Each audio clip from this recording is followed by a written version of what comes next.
Sign up to the SBR Network and use your free daily bet points to earn real-world prizes. Click on the page and start winning now.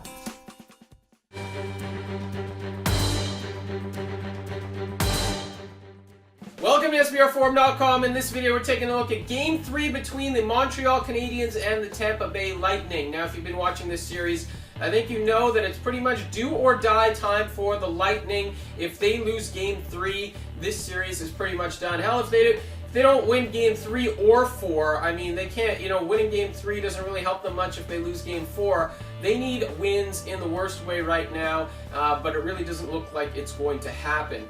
Now, I think a lot of people are pinning their hopes on Ben Bishop's return, i.e. a lot of people who have backed Tampa Bay on the series or betting them game to game, they're hoping that Ben Bishop is back because really the momentum is really on Montreal's side and there has to be some kind of catalyst that changes things for Tampa Bay to change the course of this series. Now, what have we learned from the first couple of games? Well, Anders Lindback is not good enough for the Lightning.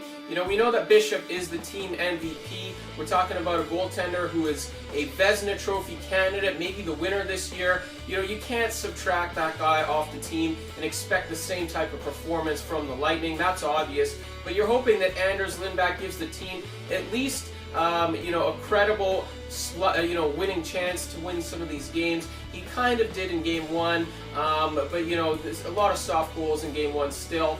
Game 2 was more of the same. And now you take a bigger snapshot of the first couple of games. Lindback's given up 9 goals in 2 games. We're talking about the playoffs right now. That is not good enough. This is a goaltender who's the first start in the NHL in the final week of the season because he was playing fantastic hockey. That guy is nowhere to be found. Now, when you take a look at these two teams, I think, a lot of the things that I've been saying in the first 2 games are still evident in this one.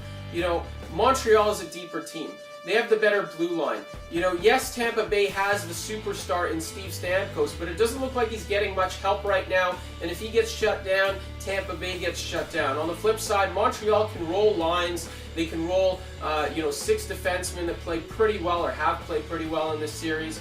And it's really the difference in this matchup. I don't see how Tampa Bay changes that. So when you're looking at handicapping Game 3, if Bishop is back, I think you get a more credible argument for betting Tampa Bay, but I'm going to stay away from that. I really don't think Tampa Bay is as good of a team as Montreal. I think Bishop can help them. He's not going to save them. We don't know that he's 100%. At this point, they could be rushing him back. So I'm going to stay away from the side. The juice is too high on Montreal, although I do think they probably win. All the momentum's on their side. They're the better team. They now have home ice advantage.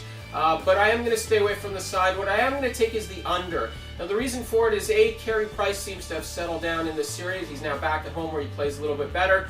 But as for the Lightning, they have to change their style right now. We saw it in Game 2. They really have to play from the back and front. That means protecting their goaltender, making sure he's not subject to 44 shots like he was in Game 1. Cleaning things up in their own zone before moving forward and taking those chances offensively. So really, I think that's going to help us, keep this game low scoring, keep this game tight and conservative. We've seen Tampa Bay, they can't win these games when they're giving up 4 or 5 goals to Montreal. They simply can't keep up right now.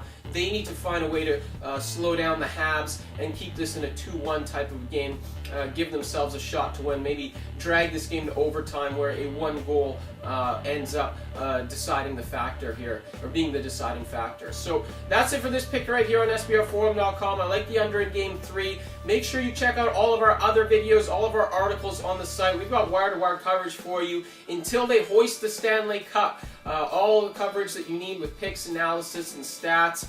Make sure you check out the Betting's Odds tool, which is great as well. We give you the information. Now it's your turn to turn it into some winners. Thanks for watching. We'll catch up with you again soon.